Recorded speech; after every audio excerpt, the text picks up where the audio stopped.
ባፕቲስቶች በስላሴ ያምናሉ። በአካል በግብር በስም ሶስት የሆነ በባህሪ በመለኮት አገዛዝ አንድ የሆነ አምላክ እንዳለ ያምናሉ። ኢየሱስ ክርስቶስ እውነተኛ አምላክና እውነተኛ ሰው እንደሆነ ያስተምራሉ። ሁሉም ባፕቲስቶች ኢየሱስ ክርስቶስ ሁለት ባህሪ ያለው ሲሆን አንድ አካል ክርስቶስ እንደሆነ ያምናሉ።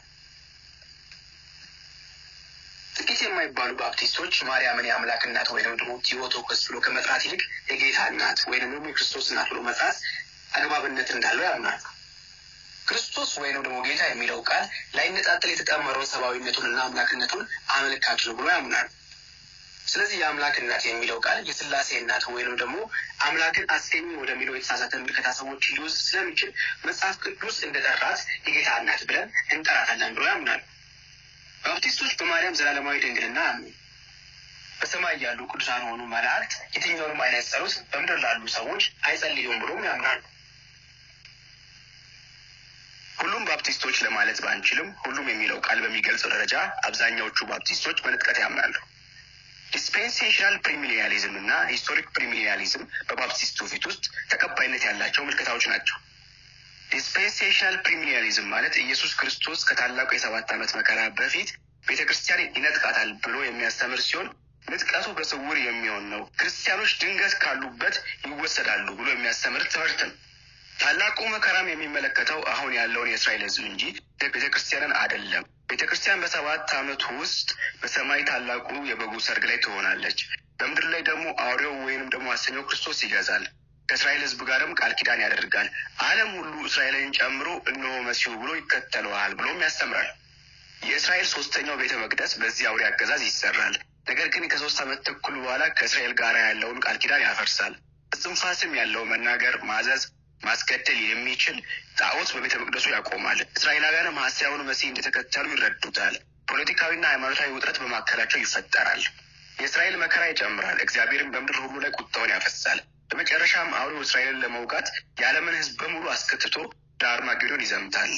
እስራኤል አበቃለት ጠፋ ተብሎ በተዘጋበት ሰዓት መሲሁ ከሰማይ በክብር ይገለጣል። ከአፉም በሚወጣ ሰይፍ የአውሬውን ሰራዊት ይመታል። እስራኤልም ይድናል። አውሬውም ከነህይወቱ ወደ ገሃነም ይጣላል። ኢየሱስ ክርስቶስ ከሰማይ ከቅዱሳን ጋር መጥቶ ለ1000 ዓመት ምድርን ይገዛል ብሎ የሚያስተምር ትምህርት ነው። ይህ ምልከታ በአሁኑ ሰዓት በባፕቲስቶች ብቻ ሳይሆን በብዙ ፕሮቴስታንቶች ዘንድ ተቀባይነት ያገኘ ምልከታ ነው። ሁለተኛው ደግሞ ሂስቶሪክ ፕሪሚሊያሊዝም ሲሆን በቀደምትና በሪፎርምድ ባፕቲስቶች ዘንድ ያለ ምልከታ ነው። ቤተክርስቲያን በመከራ ታልፋለች። ኢየሱስ ክርስቶስ ከሰማይ በክብር ሲገለጥ መሲሁን ለመቀበል እንነጠቃለን። መሲሁን በደመና ከተቀበልን በኋላ መሲሁ በምድር ላይ የ1000 ዓመት መንግስት ያቋቁማል፣ በኢየሩሳሌምም ላይ ነግሶ ምድርን ሁሉ ይገዛል በማለት ያስተምራሉ። በጥቅሉ የፕሪሚሊያሊዝም ምልከታ በባፕቲስቶች ዘንድ ሰፊ ተቀባይነት ያለው ምልከታ ነው። ጥቂት የማይባሉ ባፕቲስቶች ፔንቴኮስታል ሆነዋል። ነገር ግን የፔንቴኮስታልን እንቅስቃሴና ትምህርት እንደዚሁም ልምምድ በመቃወም የሪፎርምድ ባፕቲስቶች የአንበሳውን ድርሻ ይዛሉ። ልሳንና ትንቢት መናገር እንደዚሁም የፈውስ አገልግሎት የቤተ ክርስቲያንን መሰረት ለመመስረት የዋሉ መሰረቷ ይኸውም የሐዋርያትና የነቢያት ትምህርት የሆነው መጽሐፍ ቅዱስ ተመስርቶ ስለተጠናቀቀ ለዚህ አገልግሎት ወይም መገለጡን ለማጽናት የተሰጡ ለተፈጥሯዊ ምልክቶች በቤተ ክርስቲያን ውስጥ የሉም ብሎ ያምናሉ። እግዚአብሔር ተአምር የሚያደርግ አምላክ ነው። ተአምር አድራጊዎችን ግን ያለ መገለጥ አያስነሳም። ከመጽሐፍ ቅዱስ ውጭ ደግሞ አዲስ መገለጥ የለም ብሎ ያምናሉ። አጥብቆ የፔንቴኮስታል ንቅናቄን ይቃወማሉ። መጽሐፍ ቅዱስ ልሳን ብሎ የሚጠራው የሰዎችን ቋንቋ ብቻ ሲሆን ሚስጥራዊ የሚባል ልሳን ፈጽሞ በመጽሐፍ ቅዱስ ውስጥ የለም። የቆሮንቶሱ ሆነ የሐዋርያት ሥራው ልሳን ተመሳሳይ የእግዚአብሔር ታምራት ሲሆኑ በሰው መካከል የሚታወቁ ቋንቋዎች ናቸው ብሎ ያምናሉ። ዛሬ ላይ ያለውን በፔንቴኮስታዊ ዓለም የሚነገረውን ልሳን እንደ ልሳን፣ ትንቢቱንም እንደ ትንቢት አይቆጥሩትም። ይህ ምልከታ አሁንም የሁሉም ባፕቲስቶች ሳይሆን ጥቂት የማይባሉ የሪፎርምድ ባፕቲስቶች ምልከታ ነው። ቀደምት ሉትራን፣ ሪፎርምድ አብያተ ክርስቲያናትም ይህን ምልከታ ይጋሯቸዋል። ከዚህ በተጨማሪ በዚህ ሰዓት የሴቶችን ቄስ፣ ጳጳስ ወይንም ፓስተር መሆን አጥብቆ ከሚቃወሙ የፕሮቴስታንቱ ፊቶች ውስጥ ቀዳሚዎቹ የሪፎርምድ ባፕቲስት አብያተ ክርስቲያናት ናቸው ማለት ይቻላል።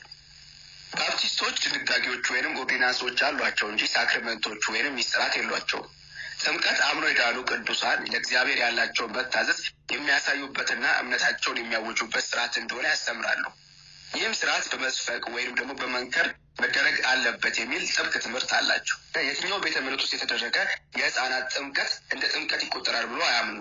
እንደ ላንደን ባፕቲስት የእምነት መግለጫ ምዕራፍ 30 ቁጥር 7 የሪፎርምድ ባፕቲስቶች ከአናባፕቲስቶች በተለየ መልኩ በጌታ እራት እውነተኛ የጌታ ስጋና ደም በመንፈስ በእርግጥ በእውነት እንደሚገኝና የሰቀለው ክርስቶስ በቅዱስ ቁርባን በኩል እንደሚመገቡ የመስቀሉን ትሩፋቶች ሁሉ እንደሚቀበሉ ያምናሉ። ይህ ምልከታ የሪፎርምድ ባፕቲስቶች ምልከታ ሲሆን ጥቂት የማይባሉ ባፕቲስቶችም ቅዱስ ቁርባን የጌታ ሞትና ትንሣኤ መታሰቢያ እንዲሁም ቅዱሳን ከክርስቶስና ከሌሎች ምዕመናን ጋር ያላቸው ህብረት ማሳያ ምልክት ነው ብሎም የሚያምኑ ባፕቲስቶች አሉ።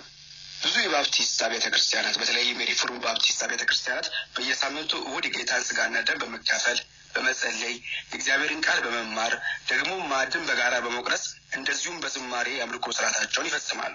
በባፕቲስት ወርልድ አሊያንስ የታቀፉ ከ51 ሚሊዮን በላይ አባላት ያላቸው ከ178 ሺህ በላይ አጥቢያ ቤተክርስቲያናት 131 አገራት ሲኖሩ ከዚህ ውጪ ከ50 ሚሊዮን የሚበልጡ ራሳቸውን እንደ ባፕቲስት የሚቆጥሩ ክርስቲያኖች አሉ።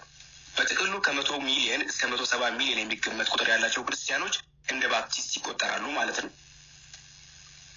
የኢትዮጵያ ቃለ ሕይወት ቤተክርስቲያን የባፕቲስት ማህበራት አባል ባትሆንም በታሪካዊ ስነ መለኮቷ እንደ ባፕቲስት ልንቆጥራት እንችላለን። ከብዙ የባፕቲስት አብያተ ክርስቲያናት ጋራ የወንጌል ተልእኮን ትጋራለች። ጠንካራ የሚባል መብረት ሲኖራት ታሪካዊ የስነ መለኮት ትምህርቷም በእጅጉኑ ከሪፎርምድ ባፕቲስቶች ጋራ ይመሳሰላታል። አንዳንዶች እንደሚሉት የኢትዮጵያ ቃለ ሕይወት ቤተክርስቲያን ቀደምት አባቶች ፔንቴኮስታሊዝምን ብሎም ደግሞ የሴቶች እረኝነትን ይቃወሙ የነበረው አላዋቂ ስለሆኑ ሳይሆን የሪፎርምድ ባፕቲስት እንደሆኑ ራሳቸውን ስለሚያውቁ ነው። የሆነው ሆኖ በጊዜ ሂደት የፔንቴኮስታሊዝምን ንቅናቄ የሴቶችን የፓስተርነት አገልግሎት የቃለ ሕይወት ቤተክርስቲያን በመቀበሏ እንደ ሪፎርምድ ባፕቲስት እንድንቆጥራት ባያስደፈረንም ጥቂት የማይባሉ የሪፎርምድ ባፕቲስት ምልከታ ያላቸው ሰዎች ዛሬም ድረስ የቤተክርስቲያኒቱ አባላት ናቸው። እንደ ሌሎች ሪፎርምድ እንዳልሆኑ ቤተ እምነቶች ለዚህ ምልከታ ቤተክርስቲያኒቱ የመረረ ተቃውሞ ሆነ ጥላቻ የላትም። በኢትዮጵያ ውስጥ ከ10 ሚሊዮን በላይ አባላትን ከ12 ሺህ በላይ አጥቢያ ቤተክርስቲያናትን ከ150 በላይ የመጽሐፍ ቅዱስ ትምህርት ቤቶችን በመያዝ በባፕቲስት ትውፊት ውስጥ ብቻ ሳይሆን በሁሉም የፕሮቴስታንት አብያተ ክርስቲያናት መካከል ግዙፏ ቤተ እምነት ናት ለማለት እንችላለን። የኢትዮጵያ ቃለ ሕይወት ቤተክርስቲያን መሰረት በቀጥታ ከባፕቲስቶች ጋር የሚገናኝ አይደለም። ኢትዮጵያ ቃለ ሕይወት ቤተክርስቲያን የተመሰረተችው በፕሬስቢቴሪያን ሚስዮናውያን ጭምር ስለሆነ እንደ ባፕቲስቶች ኮንግሪጌሽናሊስት አይደለችም። እንደ ፕሬስቢቴሪያኖች ላይ ሽማግሌያዊት ነች። ከዚህም የተነሳ በዶክትሪን ጉዳይ ላይ የሚመለከተው አገር አቀፍ ጉባኤ እንጂ የአጥቢያ አብያተ ክርስቲያናት እንዳሻቸው በራሳቸው ዶክትሪን ላይ የመወሰን መብትና ስልጣን የላቸው። የአዲስ ኪዳን ባፕቲስት ቤተክርስቲያን፣ የኢትዮጵያ ወንጌላዊት ባፕቲስት ቤተክርስቲያን፣ የአማኑኤል ባፕቲስት ቤተክርስቲያን በኢትዮጵያ የሚገኙ የወርልድ ባፕቲስት አሊያንስ አባል ቤተ እምነቶች ናቸው።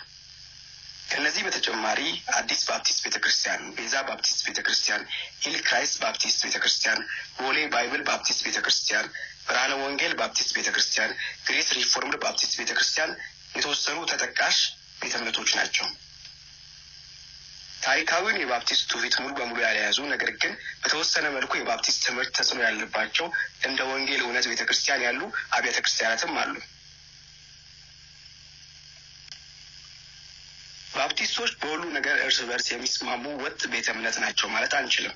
ነገር ግን አብዛኛውን የፕሮቴስታንት ስነ መለኮት ምልከታ የቃኙት ባፕቲስቶች መሆናቸው መዘንጋት የለብንም። አጥባቂነታቸው በምዕራቡ ዓለም ያለውን ልክነት ለመቃወም ሁለት ያለማሰባቸው የፖለቲካ ተቋማት ላይ ጭምር ተጽዕኖ በማድረግ የአማኝነትን ለመዋጋት መጋደላቸው በሁሉም ፕሮቴስታንቶች ዘንድ ያስመሰግናቸዋል። የዛሬዋ አሜሪካ የሃይማኖት ነጻነት ያለባት መንግስታዊ ቤተክርስቲያን የሌለባት እንድትሆን ባፕቲስቶች ቀጥተኛ የሚባል ጣልቃ ገብነትና ተሳትፎ ነበራቸው። ምናልባት ዛሬ ላይ በዓለም ሁሉ የሚቀነቀነው ሴኩላሪዝም ያለ ባፕቲስቶች ስኬታማ ይሆናል ተብሎ አይታሰብም። ቪዲዮ ጠቃሚ እንደነበረ አስባለሁ።